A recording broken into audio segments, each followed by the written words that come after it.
मेरा काफी है। इसकी मैं सफाई देता हूं कि आजादी से लेके 2000 तक तकरीबन 45-46 हजार दंगे हुए हैं।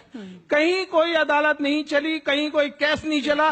सिर्फ एक गुजरात अकेला वाहिद स्टेट है जहां पर जालिमों को सजा भी दी गई है और वहां पर बाकायदा उसके ऊपर अमल हुआ है। बाकी हिंदुस्तान के किसी स्टेट के अंदर ऐसा नहीं हुआ कि जहां पर दंगे फसाद हुए और उनके ऊपर केस चले हों।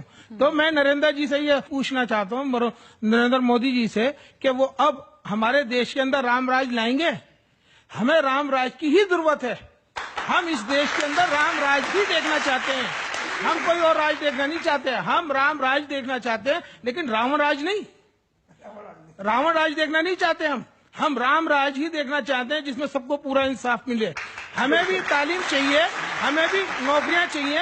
ये सारे मुसलमानों को, हिंदू मुसलमान सबको ही चाहिए, और हमें उस रास्ते पर लाएं जो हिंदुस्तान की तरक्की का रास्ता है।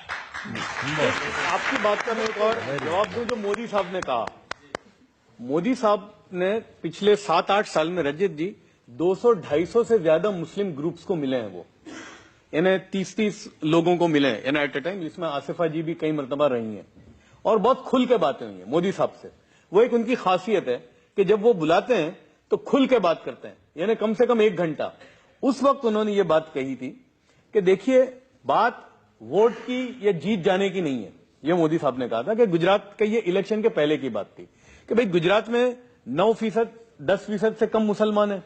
हो सकता है मुझे वोट नहीं दे, मैं फिर भी पावर में आ जाऊंगा। कल को मैं हो सकता है हिंदुस्तान का प्राइम मिनिस्टर भी बन जाऊं मुसलमानों के वोटों के बगैर। बोले बात ये नहीं है, बात यह है कि अगर मुझे वोट नहीं देता मुसलमान, तब भी मैं उनको साथ लिए बगैर गवर्नेंस नहीं कर सकता। मुझे 20 करोड़ मुसलमानों को अपने साथ लेना पड़ेगा। यह बात तो मोदी साहब ने हमेशा कही है कि जीतना, पावर में आना अलग चीज है, गवर्नेंस और साथ में लेकर चलना अलग चीज है। और उसके लिए मैं हर वो चीज करूंगा जिसकी वजह से मुझे उनको साथ लेना पड़े।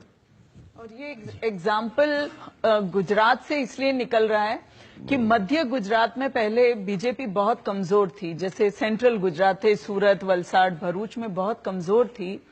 लेकिन वहां जब बीजेपी जीत कर आई एमपी या एमएलए, मुसलमानों ने उस वक्त वोट नहीं दिए थे। 2007 की मैं बात कर रही हूं, बहुत कम लोगों ने वोट दिए थे।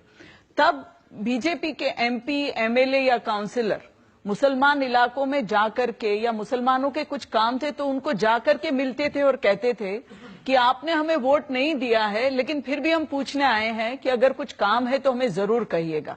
और इस तरह से दोस्ती का एक हाथ बढ़ाया। मुसलमान और बीजेपी एक साथ आए और विकास की बात हुई गुजरात में। और आज आप देखिए, पूरी 26 की 26 सीट गुजरात की भारतीय जनता पार्टी के पास है।